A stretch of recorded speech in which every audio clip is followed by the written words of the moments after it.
Hopkins University in Baltimore, Maryland. I work in the Constantopoulos lab, which is part of the Institute for NanoBioTechnology. We study cancer. More specifically, we study how cancer spreads through the body. It turns out that metastasis, which is the spread of cancer, is responsible for about 90% of all deaths due to tumors. So that's really the insidious part of cancer. It's not the tumor that you develop, but it's the tumors that spread to your lungs, to your heart, to your vital organs that really causes all the damage. More specifically, we study the manner in which cancer spreads through the body. That's a process called metastasis, where cancer cells dissociate from the primary tumor. They detach from the primary tumor. They enter the bloodstream, and they actually invade and colonize secondary sites. It turns out that 90% of all the deaths due to cancer are a result of this metastatic process. It's not the primary tumor that you develop in your colon. It's secondary tumors that form in your lungs or your brain or your liver that actually lead to your death.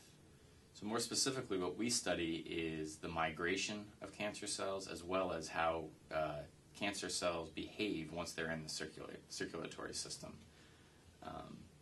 The migration is important because in order to form these secondary metastases, you need to move from the primary site into the bloodstream.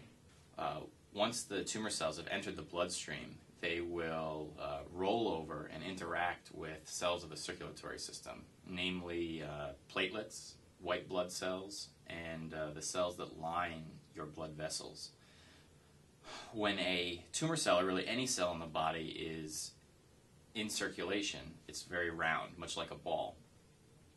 And you can envision this cell rolling process as a ball rolling over a floor. What happens is a cell will roll over the blood vessel wall very quickly. The cell will slow down, they stick to the wall. At that point, it's able to move through and form these secondary colonies known as metastases.